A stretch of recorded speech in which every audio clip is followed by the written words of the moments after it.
Hello and welcome to LCFC Radio live at Villa Park as Leicester City hope to cement their place in the Premier League's top two. Here he comes, right-footed, and he finishes in typically emphatic style. The Foxes are looking to win for the 8th time in succession in the top flight for the first time in 56 years. Here's Maddison though bursting into the penalty area to finish things off. James Maddison!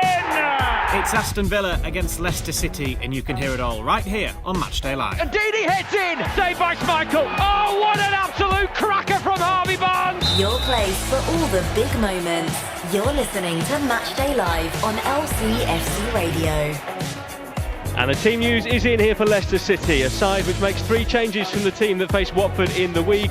Christian Fuchs is replaced at left back by Ben Chilwell, who's overcome his hip problem, so he starts. Dennis Praet comes in for his first Premier League start in 2 months, having played 45 minutes against Watford in the week as he replaces Harvey Barnes. And a start for Kelechi Iheanacho, coincidentally exactly a year ago since his last Premier League start against Spurs. He comes into the side at the expense of Harvey Barnes. So Leicester City line up this afternoon with Kasper Schmeichel in goal, Ricardo Pereira, Stoyanchuk, Evans and Chilwell across the back. A midfield 3 we expect in the middle of Ndidi, Praet and Tielemans, and then Iheanacho and Maddison flanking Jamie Vardy up front. 2 changes for Aston Villa as well. They drop out Conor Hourihane and Trezeguet. Douglas Luiz, the Brazilian, comes in, as does Anwar El Ghazi, who's overcome a knee problem. And they line up with Tom Heaton in goal, Ahmed El Mohammadi at right back, Esri Konsa and Tyrone Mings in the middle of defence with Matt Targett at left back. A holding 2 of Douglas Luiz and Nakamba. McGinn just ahead of them. Jack Grealish playing on the left-hand side. Anwar El Ghazi down the right. And Wesley, their Brazilian striker, starts through the middle. Thank you very much, James. Yes, hello and welcome to Matchday Live here on LCFC Radio at a fantastic looking Villa Park. And just as I start speaking, the very loud tannoy comes on. So Gerry will try his best to speak over it, and welcome as well. Good afternoon, Gerry, to Villa Park, a ground you like a lot, don't you? Yeah, I think it's a great ground. I think it's forget about everything else. As a football stadium, I think it's definitely up there with one of the best. From the viewing point of view especially. If you're a fan coming to Villa Park, then the viewing platform here is fantastic. It's been an unbelievable run, hasn't it, for Leicester City? They're looking to win yet again, and it will break all number of records of Leicester City, particularly in the top flight, if they do win here today. It's by no means straightforward, but they've got a fantastic opportunity, haven't they, to extend their run today? Yeah, absolutely.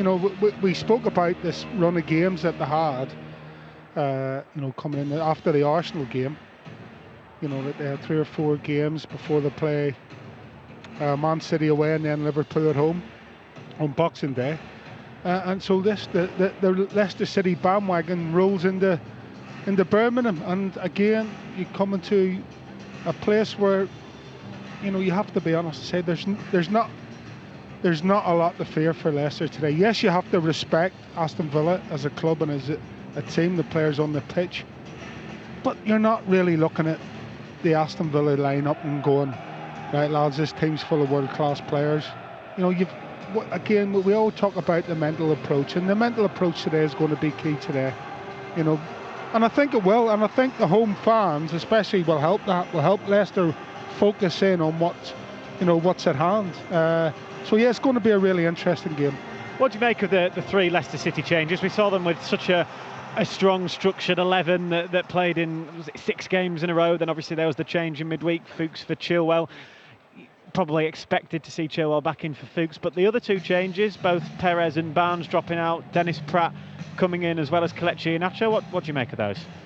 Yeah, Chilwell, first of all, that's neither here nor there. You probably could have guessed that was going to happen before the game today, that he was going to come back in. As far as the other 2 are concerned, Perez has been a little bit hot and cold, hasn't he, since he's been in. And you've got to say Kelechi Iheanacho, when he came on the other night and scored 1, created 1, not the other night, but last week, and then he had a fantastic cameo role. And so I think maybe Brendan Rodgers is thinking, well, I've got to give him a start, and that's probably why you're seeing him. As far as Dennis Praet is concerned, Dennis Praet will get in the majority of every other Premier League team, in my view. You know, in 16 other Premier League teams, he'd be playing. He's been that good off the bench, and you know, unfortunately for him, he's had to come off the bench. And so again, does he deserve a start today? Absolutely. I don't see any issues with that whatsoever. Harvey Barnes obviously might have something to say about that, but you know, it's a learning process for Harvey, and he will learn from, you know, his experience and time that he's had on the pitch. But I think Dennis Pratt definitely deserves a start today. You mentioned his name once already. It's the big news that's come out of Leicester City this week, apart from obviously those two fantastic wins, Gerry. But Brendan Rodgers announcing an extension to his contract till June 2025 this week here at Leicester City. Absolutely fantastic news. Oh, without a shadow of a doubt. I think everyone involved with the club around the city, you know, will be absolutely over the moon with that news. And that just shows the ambition of this football club right here, right now, in this time. You know, they're obviously looking to go places. You know, I think Brendan talked about, you know, the training ground being ready for next season. The prospect of the stadium being extended as well. And so Brendan Rodgers has got everything he wants. Obviously, there's a transfer window coming up. So it'll be interesting to see how, you know, Leicester City / Brendan Rodgers get on in that, because I'm sure, you know, he'll be looking to strengthen wherever possible, as long as he gets the right, you know, the right brand of player for Leicester City Football Club. Well, we broke that news of Brendan Rodgers' contract extension almost exactly 48 hours ago, live on Matchday -2 on LCFC TV. Brendan Rodgers joined us on the sofa for that episode to react to the announcement of his contract. Yeah, I feel great. Thanks very much. It was a very easy decision. It's something we'd been speaking about over the last few weeks, but no, it was. I've loved my time since I've been in here and working with the players firstly, and you know, and how they've adapted to how we've worked. But of course, the club as a whole, it's been absolutely brilliant, and in our journey. And even though I only started back in February, but everything just felt great. So yes, I'm so happy to be able to be here for a longer period, and hopefully we can bring more success to the club over in that time. You can watch that episode of Matchday -2 featuring Brendan Rodgers back on lcfc.com/TV anytime you like. It was a fantastic 30 minutes or fantastic 15 minutes, Gerry, with Brendan Rodgers. You were sat alongside him and he was delighted, wasn't he? It is fantastic news for this football club, and he spoke, and it was so exciting the way he spoke about the journey here at Leicester City and the excitement both on and off the field. No, that's right, and I think, you know, I think he's really enjoys living in the area as well. You know, he's, you know, talking to him off air on Friday. You know, he was really pleased with the move. He's really pleased of where he lives. He's really pleased that he signed a new contract for more reasons than one you would guess. But and he's really pleased how things are going at the football club. So it's all going swimmingly, isn't it, for Brendan Rodgers at the minute? So I think that was, obviously there was a bit of speculation in the press about various clubs, you know, sacking their managers, and obviously Brendan Rodgers' name would have been part of that conversation somewhere along the line. But thankfully, for, I guess I said, for everyone involved, that's been all put to rest, and now we can move on. And it's the news that Leicester fans were desperate to hear, and when they saw it, it did take everybody by surprise, though, didn't it? Because it almost came out of nowhere at the end of the week. But the reaction from the Leicester City fans was unbelievable. They were so pleased to see it, because yes, there was that little bit of worry, and the speculation, of course, always worries fans, no matter who you're a fan of. There's going to be speculation involving players, managers, teams. And when there has been that little bit of speculation, to nip it in the bud like Leicester City have done by announcing this new contract, pleased the fans so much. Yeah, and I think, you know, it's been done a little bit easy because he's only been in the job 9-10 months, whatever it is. And that's why you see that. But there's the old saying, isn't there, strike while the iron's hot, and that's exactly what Leicester have done. You know, Brendan Rodgers is hot property at the minute, whichever way you look at it. And, you know, in today's game, if you want to keep your best players and your best managers, you have to tie them down. And that's exactly what Leicester have done. We're just looking directly opposite us, Gerry, the away fans here at Villa Park. Half of that stand bathed in sunshine, a cold, wintry December sunshine, but sunshine nonetheless.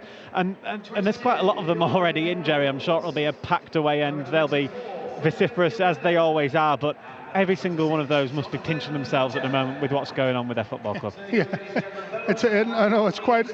I was just thinking, I was daydreaming myself the other day about when I first came back after my playing career and came in as a coach, and where the club was then, and what transpired, shortly after that, and the transformation has been quite incredible, mainly down to the owners, you have to say. But again, it's the ambition of the owners more than anyone that's secured Brendan Rodgers' future at this football club, and it's just a massive statement in the world of football. Keep your hands off one of our most prized assets. And again, it's a pinch me moment, isn't it? Because Leicester City, want to be a regular player in the big league of football, and not just English football, but obviously European football as well. We've just had a smattering of applause from those Leicester fans to Kasper Schmeichel, who's warming up in the goal in front of him. He's been part of this fantastic defence for Leicester City this season. The 9 goals they've conceded in the Premier League, the fewest of any team in the league. They only conceded once as well in their last 2 games against Everton and Watford. In the space of 4 days, they picked up 6 points, and 6 fantastic points.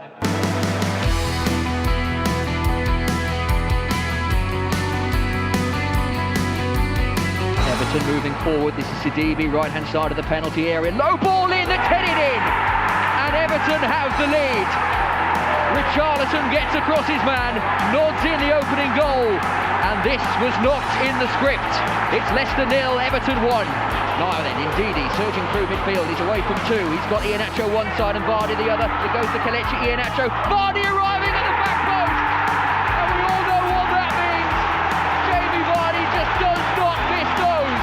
He gets his 13th Premier League goal of the season. He scores in his 6th consecutive Premier League game. But forget those records for now. The most important stat, the equaliser. Leicester 1, Everton 1. Everton now loose in possession. Tielemans runs away with it. Inside the centre circle, Ricardo's overlapping. Oh, is the ball through to Iheanacho? He's offside. Flag goes up. Iheanacho finishes brilliantly, but he's offside. The flag went up a long time ago. Iheanacho doesn't realise it, and now he looks. He went through with a very good celebration, but the flag went up. Now, the VAR will look, because the assistant referees are told not to flag if it's tight. Graham Scott still with the finger in his ear. Jordan Pickford in discussion. The referee has given the goal. Leicester City, courtesy of Kelechi Iheanacho and the video assistant referee, have surely won this game.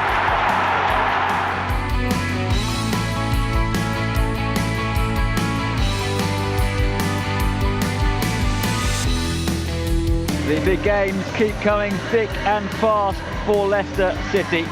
Welcome to a chilly and foggy King Power Stadium as Brendan Rodgers, class of 2019, eye another slice of history. What a ball, that was some Fuchs into Perez, into Vardy in the penalty area, he's gone over! What's the referee given here? It is going to be a yellow card for Vardy for simulation. This is controversial. Well, it stays. There's no penalty and a yellow card. Here it comes to Maddison. The corner swung in and emphatically headed away by Capoue, but Fuchs very cleverly shovels it back to Maddison, who swings in another one on his right foot. And Evans, was he fouled at the far post? Yes! This time the referee points to the spot. He didn't in the first half, he has in the second, and after 53 minutes, Leicester have a golden chance to make the breakthrough here against Watford. Jamie Vardy with the chance from the spot to score yet again. Here he comes, right-footed, and he finishes in typically emphatic style. Jamie Vardy scores again. Leicester City are winning again. Here's Maddison though bursting into the penalty area to finish things off. James Maddison makes it 2-0 with virtually the last kick, and Brendan Rodgers' side are rewriting the record books. 7 straight top-flight wins, equaling the club records. James Maddison finishes Watford off. Your place for all the big moments. You're listening to Matchday Live on LCFC Radio. Yes, club record equaling 7th win in a row in the top flight. They can break that record this afternoon here live at Villa Park by making it 8 wins in a row. Gerry Taggart, Jamie Vardy as well, personally eyeing up an 8th straight goal as well in the Premier League. Someone who's used to breaking records. Yeah, and and these are all personal and collective goals that the team will be striving to continue. It's as simple as that. Again, that's another motivational tool to use in today's game. Just in case someone's feeling a little bit tired or a little bit mentally off it, then those stats you're coming out with is another good reason to refocus on today's job in hand. Simple as that. How much momentum and confidence can they take from those 2 games in a short space of time, but getting maximum points from both of them, only just against Everton, but maximum points nonetheless? How much momentum do they take here to Villa Park? Well, I think obviously momentum and confidence are massive in football, or in any sport, in any walk of life, let's face it. And when as you said, there were 2 difficult games, let's face it. Even the Watford game, even though Leicester were a better team in both games, they were still difficult games. They had to come behind against Everton. That would have taken a lot out of the lads mentally. And then to replicate that performance during the week against, a struggling Watford side who obviously showed a real bit of grit and determination. And to get over the line again in that game, just shows, what momentum can do for you. And so that will just reinstate, those 2 results will just reinstate that confidence, that self-belief by coming here today. A couple of changes as well, as we talked about at the top of the hour. 3 changes, but there were that change as well in midweek. We knew that coming up to this busy, festive Christmas, December period, that changes would be made, Gerry, that there would be rotation. Some of those players that were on the fringes would get game time, and that is exactly what we're seeing. No, that's spot on. And we don't really know the reasons. We're only speculating on the reasons why he has made the changes. As I said, the Ben Chilwell one is something that, we all thought would happen anyway. But we don't really know the full extent why he's made the other 2 changes. But as I said here before, I don't think it matters that much. I really don't, because the quality on the bench at the minute is quite frightening. And when we talked again on Friday to Brendan about his substitutions and the timings and the impact that the substitutes have had this season when they've come onto the pitch. So at some stage you have to give them a run out. You have to give them a start. It's only fair. It's not like they haven't earned it. Of course, they have earned it. And so Brendan sees it fit, for whatever reason today, to give those players a start. And, I don't think anybody can question that, from being honest with you. Well, another one of the substitutes that made another brilliant impact in the week was James Justin, who came off the bench for his Premier League debut, helped set up the James Maddison strike right at the end of the game. And he spoke to LCFC TV after making his Premier League bow. Over the moon to obviously finally make my Premier League debut. It's been a long time coming, to be fair, and I've just been waiting for my chance to get on, and tonight I got on, and I'm glad we got the 3 points, and hopefully I get a little 1 in the assist tally for that header. Yeah, I think it'd be fair to say you would do. It's not a bad little cameo, was it there? 15 minutes and an assist. Yeah, it wasn't too bad. I was just trying to stay calm when I came on, and hopefully I showed what I can do in a little cameo, and hopefully there's more to come.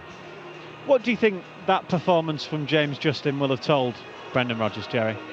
Well, we've talked a lot in the past about James, haven't we? And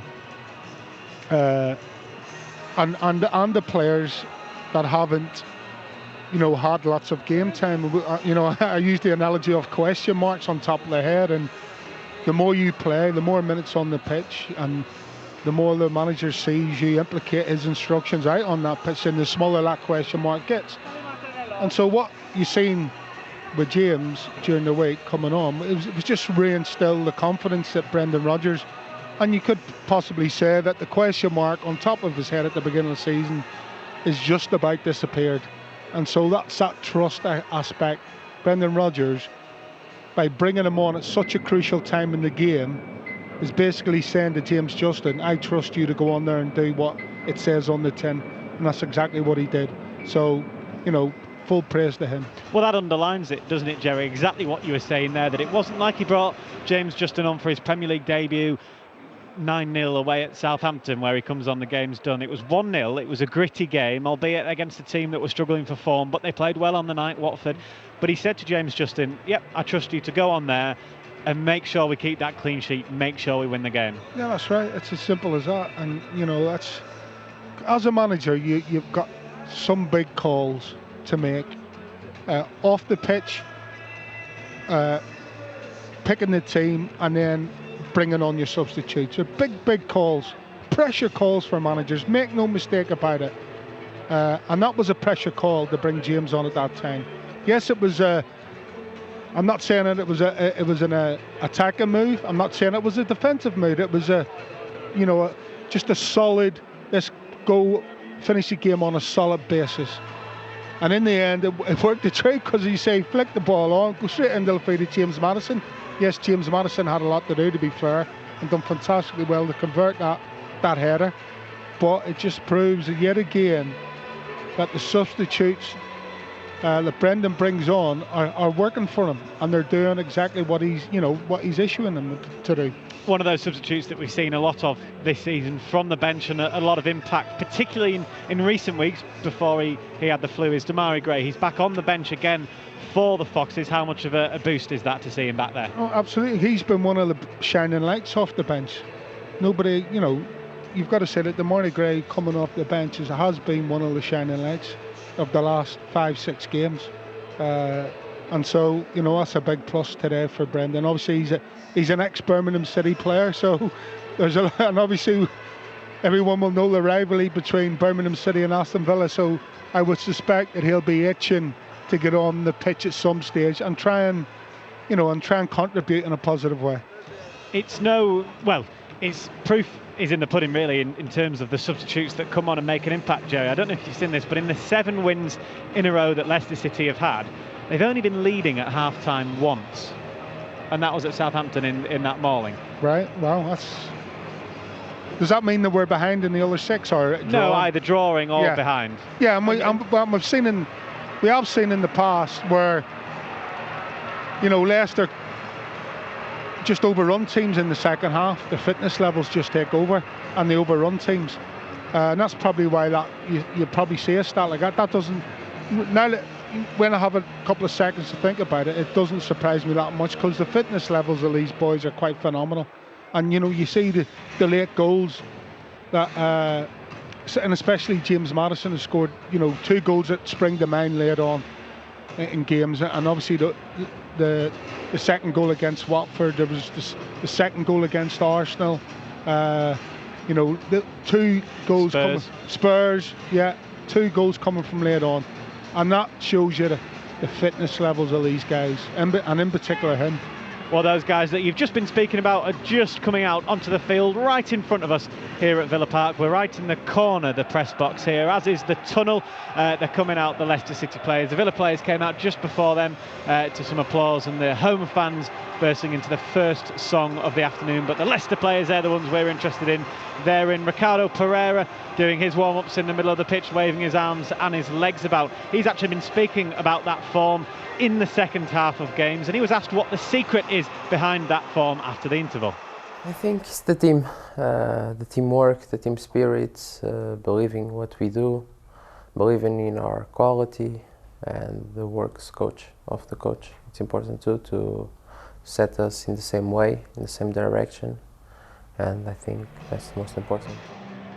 So the belief is there, Gerry. They believe that they can go on and win games or come back into games, salvage points, win points.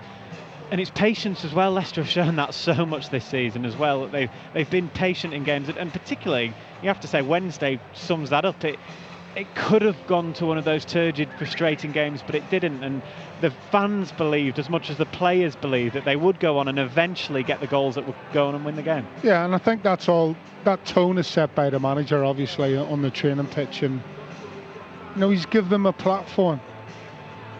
And the style of play that he wants to play, Brendan, is that attacking style of football that is going to create chances, is going to, get not only a centre forward but his wide forwards in the game, creating and scoring, his midfielders in the game, his full backs in the game. So it's all positive. It's a positive training ground, it's positive training sessions, it's all geared towards scoring and winning games of football by scoring lots of goals. But in the backdrop, there's obviously that high press and the solidity of the team that's majorly important when they haven't got the ball. So it's just all coming together at the right time. And because we've seen it now for 14 games, whatever it is, I think there's only been 1-0, and that was the first game of the season against Wolves. So we've seen it. Yes, they didn't score against Manchester United. But other than that, we've just seen time and time again chances created, goals scored, passing phases, link-up play, you name it, we've seen it this season, and that's what gives the players that self-belief. And it isn't scrappy goals either that Leicester are scoring. They wouldn't be bothered if they were scoring scrappy goals, of course, but some of the goals and some of the football is breathtaking at times that this Leicester team are playing. Yeah, and again, that's all that hard work on the training pitch that Brendan sets up. And it was a little bit bitty at the beginning of the season, but the results were still coming in. Now, at times, we're seeing some fantastic free-flowing football. 7, 8, 9 passes, 4 or 5 different players getting involved, different goal scorers, coming from round the park. And it's just great to watch.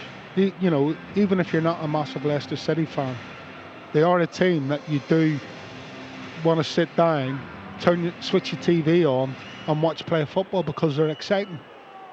I think, from a neutral's point of view, other than maybe Man City, Leicester probably play the most exciting, attractive football in the Premier League. And as you said, a lot of people love the way that Leicester are playing at the moment under Brendan Rodgers.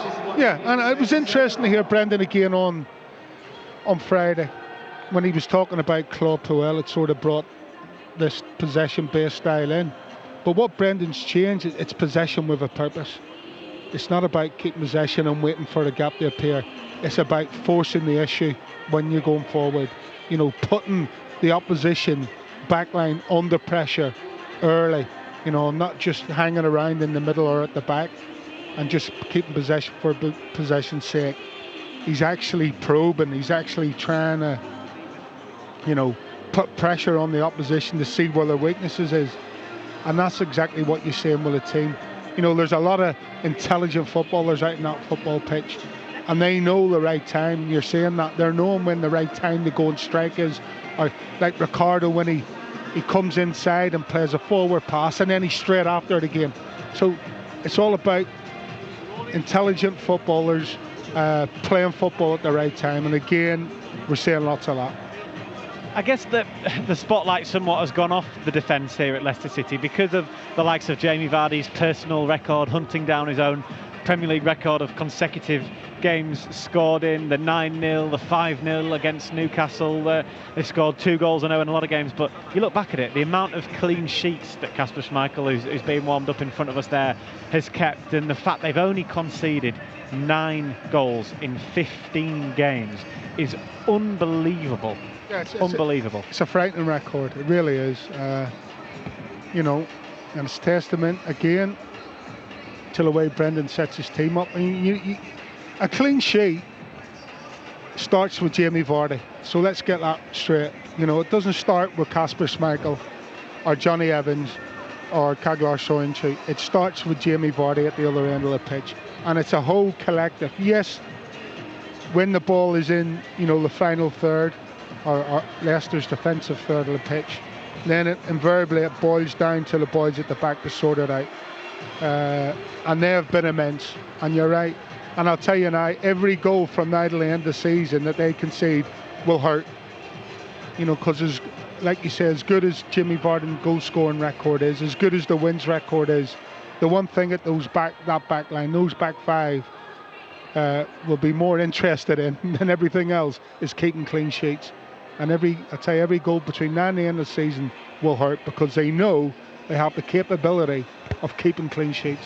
And I guess the stat really that sums that up is the only game they've conceded more than one goal in is at Anfield, where that dubious penalty was that Leicester, I'm sure, will be so frustrated about. But hopefully they keep another clean sheet here at Aston Villa, and with the team that are hoping to do so, here's our commentator, James Fielden. Yeah, just to recap that team news, 3 changes from the side that played Watford in the week. Ben Chilwell back from a hip problem. Dennis Pratt comes into midfield, and Kelechi Iheanacho starts in a forward position as Christian Fuchs, Ayoze Perez and Harvey Barnes drop out. So the 11 in full: Schmeichel in goal, Ricardo Pereira, Soyuncu, Evans and Chilwell across the back, and Ndidi, Pratt and Tielemans in midfield, Iheanacho and Maddison either side of Vardy. The Leicester City bench today: Danny Ward the goalkeeper, James Justin, Wes Morgan, Tamari Gray's back involved having overcome the flu, Mark Albrighton, Harvey Barnes and Ayoze Perez.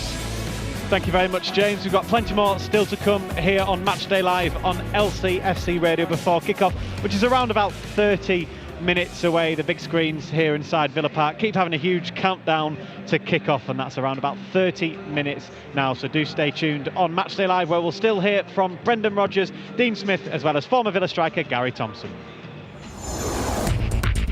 You're listening to LCFC Radio. As general election campaigning enters its final week, Boris Johnson's outlined Tory plans for a points-based system to control immigration. The idea has been criticised by the Shadow Health Secretary Jonathan Ashworth, who's promising free personal social care under a Labour government. It means that no one will have to pay anything for the care that they get in their home, their support, getting out of bed, support with their cleaning. This is about ensuring fairness in the system. Meanwhile, the Lib Dems say they'd put aside $50 billion for infrastructure outside of London if they get into power after Thursday's vote. A man's been arrested after alleged racism directed at Manchester United players during their win at Manchester City. City already pledged to ban anyone found guilty of racist abuse for life. A fire at a factory in India that's killed more than 40 people is thought to be one of the worst in New Delhi in the last 20 years. Officials say workers were asleep in the building when it took hold early this morning. Our reporter Neville Lazarus, who's there, says the country's Prime Minister has responded. Narendra Modi tweeted, the fire in Delhi's Anaj Mandi is extremely horrific. My thoughts are with those who lost their loved ones. Wishing the injured a quick recovery. Authorities are providing all possible assistance at the site of the tragedy. Tens of thousands of protesters have gathered for a march in Hong Kong. It's organised by the Civil Human Rights Front and is the first time they've been given official permission to march since August last year.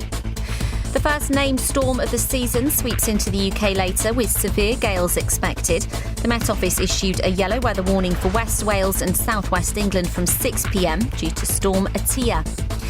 And British boxer Anthony Joshua says he hasn't ruled out a third world title match with Andy Ruiz Jr. Joshua's become the unified world heavyweight champion for a second time, following his victory over the Mexican in a rematch in Saudi Arabia. That's the latest. I'm Anna Russell.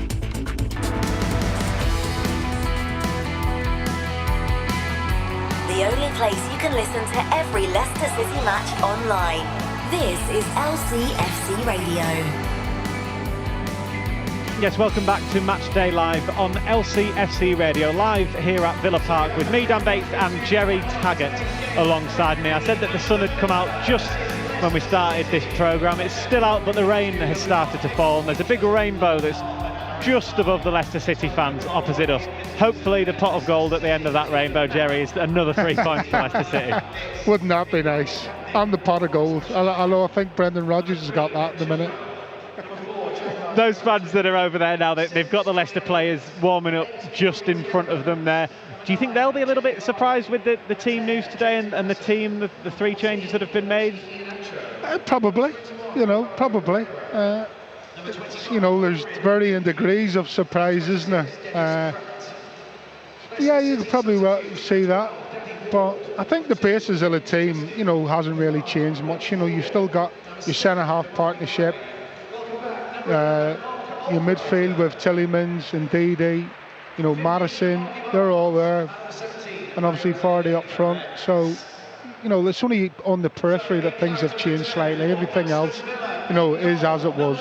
There's a cluster of stewards already, Gerry, isn't there, in between those Leicester fans and Villa fans. You can see them potentially preparing. It is a derby, a Midlands derby, of course. And what does that mean?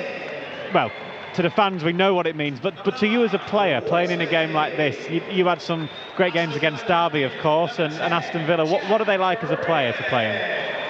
Yeah, well, yeah, you know, I wouldn't say it's not hard to explain, but you know there's always that little bit extra on it. So it isn't just another game then for you as players? Yes and no. You know it's another game, and sometimes you've got to play the game and not the occasion, you know, but you obviously understand that for other people, i.e. the fans, it's not just another game. And so you can't get caught up in all that, you know, bluster before it. And it is important, don't get me wrong, it is important that you understand what it means to the fans. But then once you've got your head around that, you have to play what's in front of you. You have to play the game. And that's more of all that stuff happens, you know, before the game starts. And then once the game starts, it's down to business as usual. Well, our opposition view this afternoon here at Villa Park comes from former Villa striker Gerry Thompson, who says that despite the form book, anything can happen in a derby.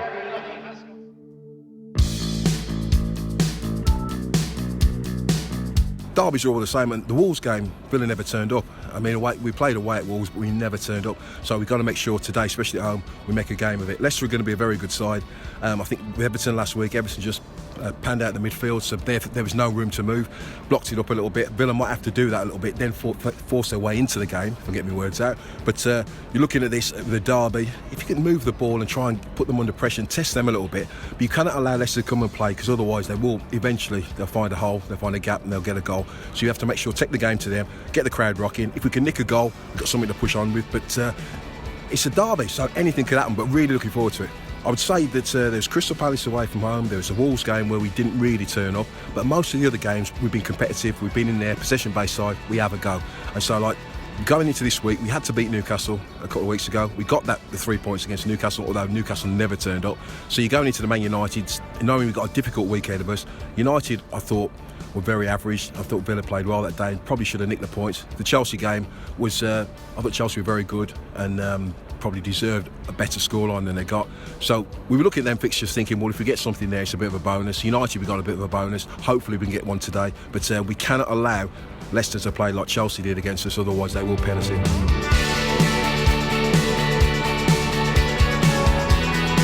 Everyone knows about Jack Grealish, John McGinn, who's dipped in form a little bit, but he's still a fantastic footballer. Big Wesley up front, the centre forward. There's been a lot of he splits opinion. He's built like a centre forward. At the minute, for me, as an ex-centre forward, I think he's not learnt enough in a short space of time. But we have to give him time because he's moved division, he's moved to another country, he's moved up a level. So we've got to give him a bit of time. But then some people say you spent 22 million, so you're expecting more from him as well. Like.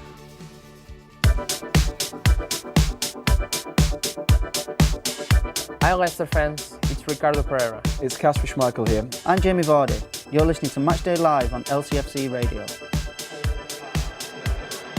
Yes, welcome to Matchday Live here on LCFC Radio with me, Dan Bates, and Gerry Taggart. That opposition view came from former Villa striker Gerry Thompson. Gerry, he spoke about how Villa need to stop Leicester playing, particularly early in the game. He also spoke about the derby, of course. So how much do the fans here, the home fans, the Villa fans, have a part to play in today to really rouse their players before kick-off? Well, it's always important that your home fans especially get behind you. You know, it doesn't matter, you know, obviously what team you play for, so that will not change. That doesn't change for time immemorial. The fans know that, but the fans expect a certain level, a certain tempo in the game, and that's what the Villa players have to give their fans if they want the support. It's as simple as that. And that is, you know, that should be a given, should I say. The hard work, you know, that's the first thing. As any Premier League footballer, you should not shirk your responsibility of going out, running around and working hard, because invariably that's what gets you positive results. One man that you can guarantee will do that for Aston Villa is the number 10, Jack Grealish, their captain. He, alongside McGinn, probably the two danger men, would you say, for Aston Villa, Gerry? Yeah, you've got to go along with that, definitely. You know, you just heard Gerry Thompson say that McGinn's form has lessened slightly, but as you say, he's one of those players that, you know, he's a bit like Maddison in that respect, where he can create and score from seemingly any angle. And the same with Grealish. Again, very like James Maddison in the way he plays. He's a really creative player. Pops up with the odd goal, although not as many goals as James, you have to say. But obviously a player who takes his role as captain of his football club incredibly seriously. And so he's going to be a major player if today Villa are going to get a result.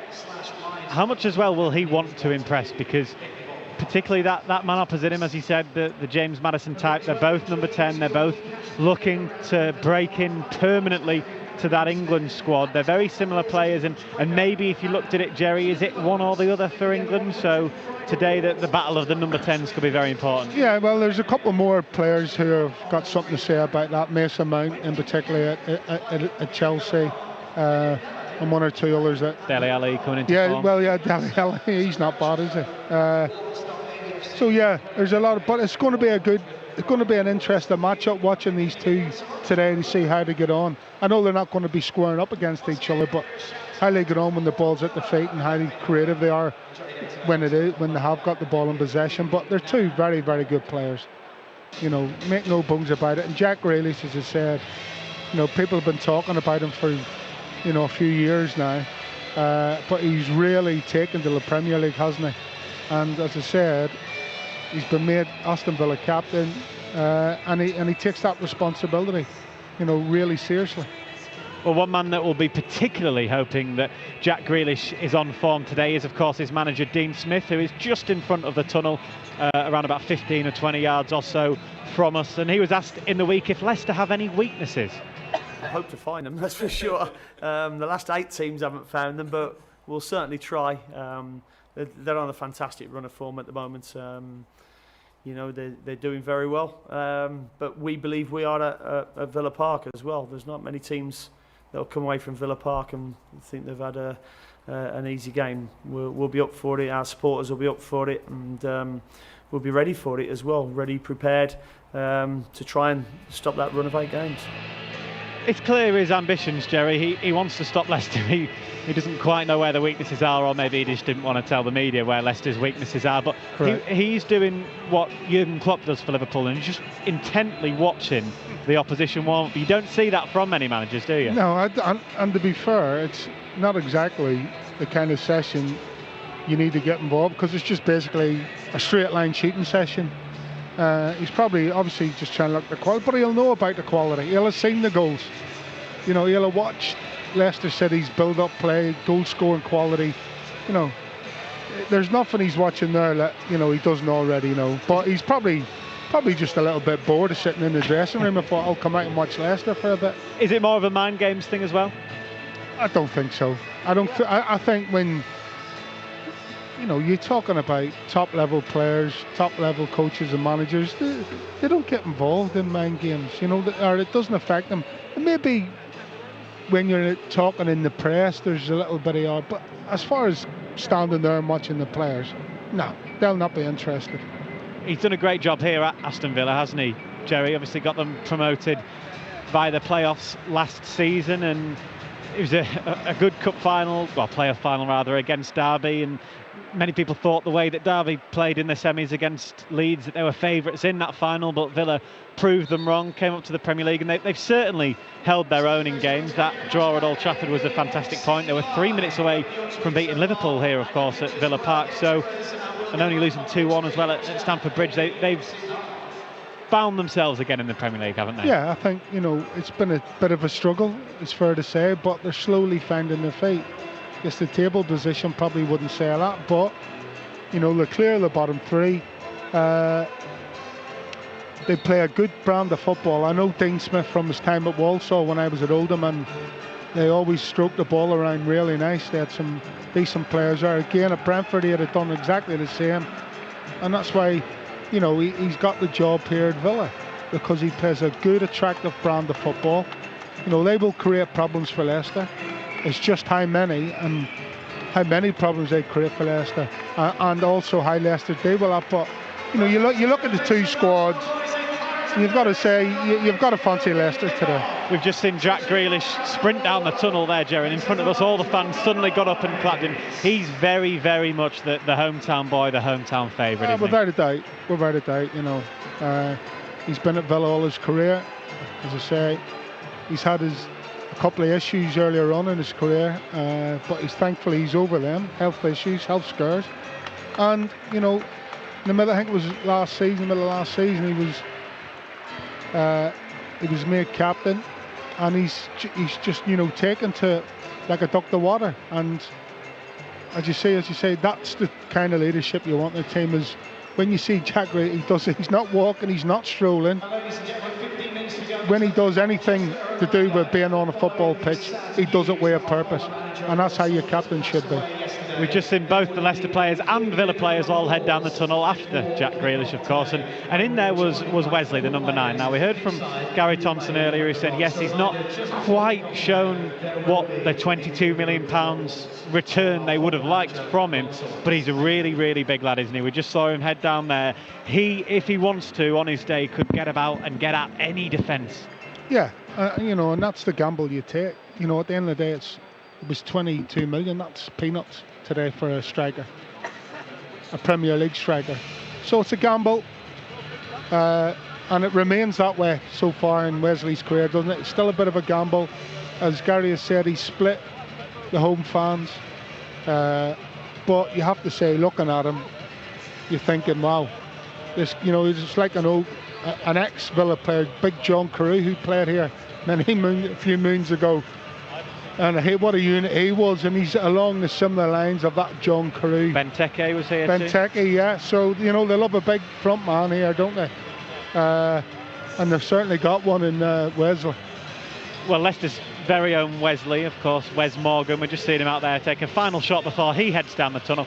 He's the kind of person that you might see, and we have seen already this season, come on for the final 20, 15 minutes to help the defence handle a player like Wesley, a striker like Wesley. I think it was, who were we watching? Well, they sent a big man up. I can't remember exactly off the top of my head, but they sent a big man on. It was Benteke actually at Palace, wasn't it? And Morgan came on to help shore up that defence at the end, which, if Leicester are winning maybe 1-2-0, 2-1, you might see that again today. Yeah, there'd be no surprise, would there? Because, you know, Wes takes everything in his stride now, doesn't he? You know, he's vastly experienced. He's been there, seen it all before, whatever, you know. So yeah, stick him on. Brendan has no problems again. Stick him Wes on. If things are going well, but they're just coming under the cosh. Dean Smith rolls the dice, you know, switches things up, maybe. Then you got see Wes coming on at the back end of the game. We're talking about substitutes now. We were talking about substitutes before. Jerry, when we had Brendan Rodgers on Matchday -2, you were speaking about substitutes with him, and you asked him about the impact they've had this season. I think one of the biggest things you try to do as a coach and manager is anticipate the game. You'll always anticipate it going well. Yes. But what's important is planning for different eventualities in the game. You know, if if you're chasing the game or something happens within it. So you're thinking a lot leading into the game about the different scenarios. So when it arises in the game, then you've at least, you know, you've had a check in your own mind in terms of what you might need. Mm-hmm. So that I always felt has been important in my coaching career, always looking to plan. And listen, you won't always get it right, but I tend to always think that at least 8-9 times out of 10, if you make an attacking substitution or bring an intensity into the game in whichever way, you're hoping that it can pay off. That was Brendan Rodgers speaking on a very special episode of Matchday -2. Again, you can watch that back on lcfc.com/TV anytime you like. Gerry, you were, of course, impressed by Brendan Rodgers. And I think that was one question you'd been waiting to ask him for a lot of this season, about his substitutes and about the impact that they've had. Yeah, because it's, I don't think I've, you know, come across how successful, you know, a manager is at making substitutions and them coming up trumps for him. You know, it's quite incredible. And that, you know, you talk about this run that Leicester are on with 7 games on the banks, but that would not be possible without the help of those substitutes. And it's the timing of them as well. It's about reading the game, how the game's going. It's all right sitting here in the stand and I can tell you, you know, what's happening. But to read those situations and then how to get round those situations, or how to, shore up a defence or create a goal-scoring opportunity out of, sitting there and watching, they're not as difficult. That is, again, not as difficult as a manager. And the players invariably come up trumps, which is mightily impressive. And I don't mean once or twice, I mean time and time and time again. Well, during that episode of Matchday -2, Brendan Rodgers spoke about his reasons for signing the contract extension at King Power Stadium, and he also said that the fans played a massive part in his decision making. Well, supporters are everything, because if they're not happy with you, they let you know. That's whether you're a player, coach or manager. That's the experience of it. But no, our job is to, as I said, inspire them, give them the joy, and I was very sincere when I said, over these last few weeks when I've been asked questions, that I'm genuinely really happy here. You learn through experience as well. I've always been moved on for the challenge. That's always been my reason for moving on to if I went to another club. But for me, I never felt the need to here. There's so much room here to improve and develop, and that's been my life since I was a young coach. You can hear that excitement, Gerry, in Brendan Rodgers, can't you, about... Do you think maybe he was a little bit surprised about what he came into here at Leicester City just a few months after joining, of course? It was only February, the end of February. His first game was March. We're now early December. Leicester City, second in the Premier League, have a chance to go 6 points clear of third in the top flight if they win today. Yeah, you have to say he must be obviously pleasantly surprised of where Leicester City are as a football club right now. He couldn't envisage when he first came in, think I'll have Leicester second in the league in the run up to Christmas. There's no way in this world could he envisage that. So he will be pleasantly surprised at the reaction the players have given, the reaction that fans have given, and more importantly the reaction the owners give him.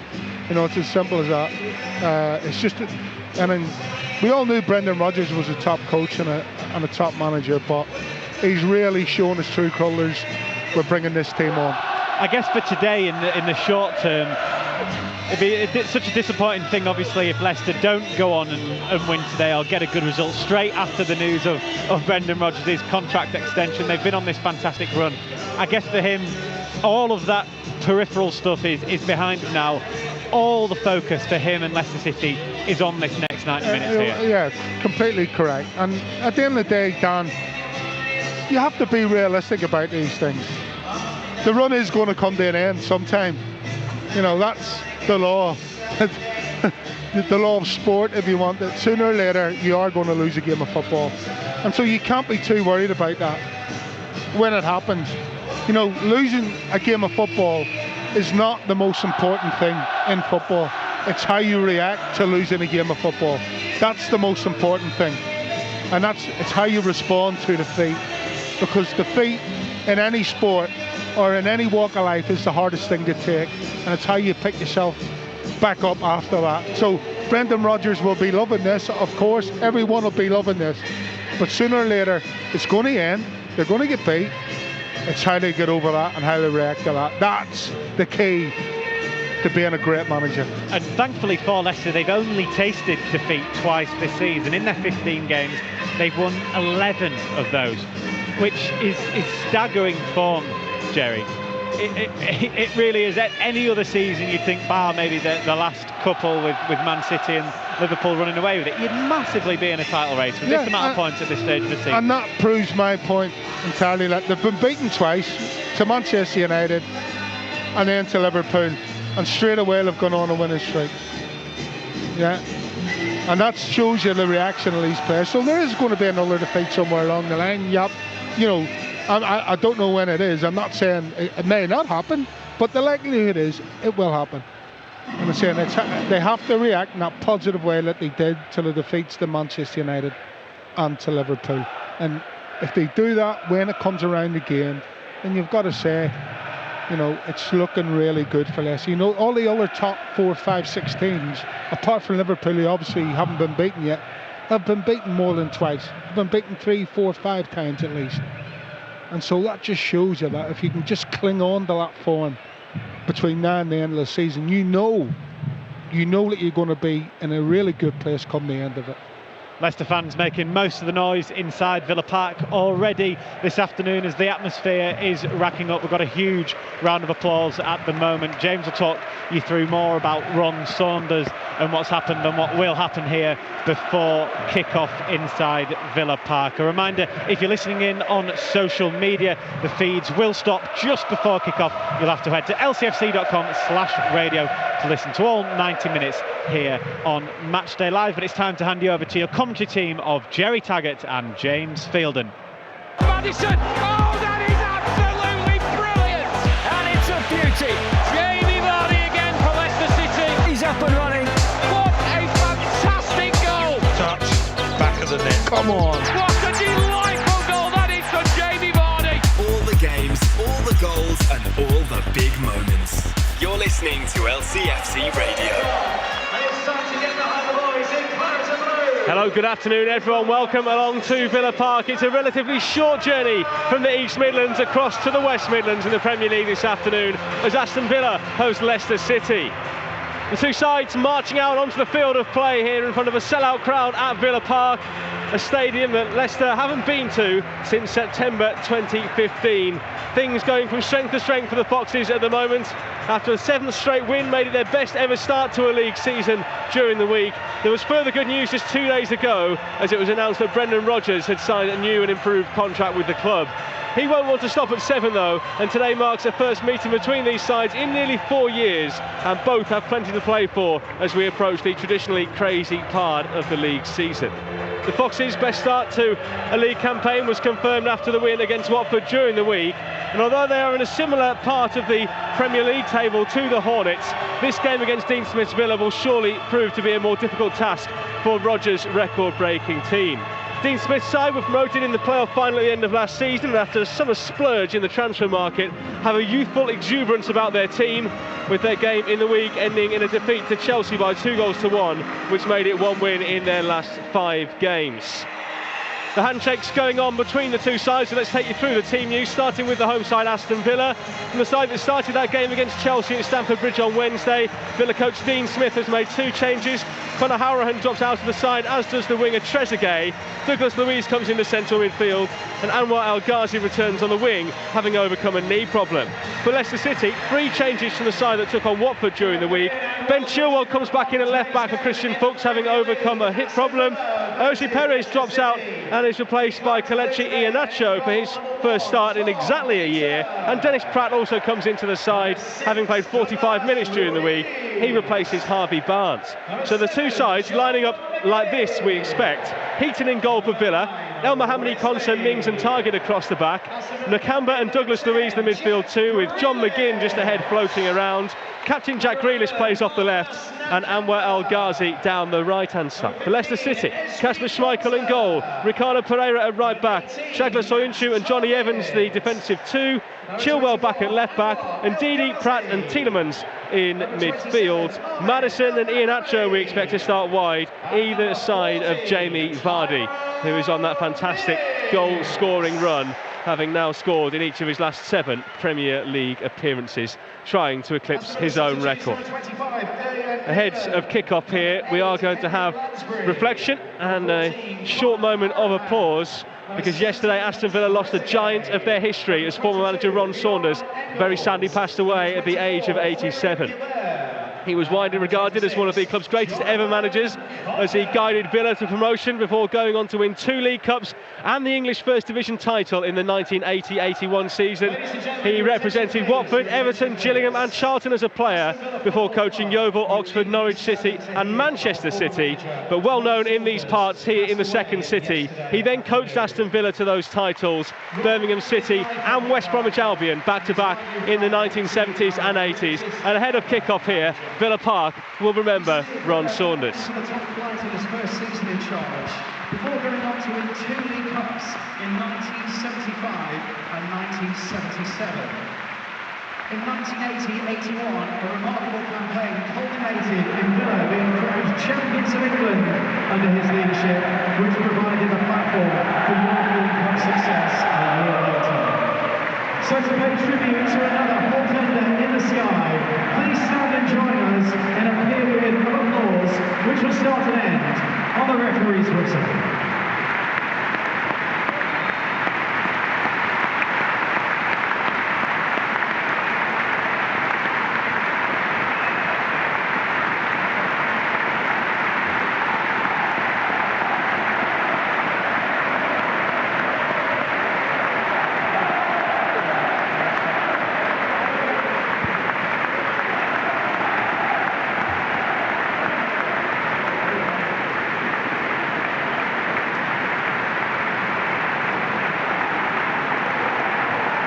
Villa legends of the past lining the pitch here at Villa Park as this 40-something thousand crowd salutes one of their greatest ever managers. And that has only enhanced the atmosphere here ahead of kick-off. Leicester City in their change kit today. Villa in the claret and blue. Leicester with a packed out away and opposite us here in the press box. Around 3,000 fans have made the journey over.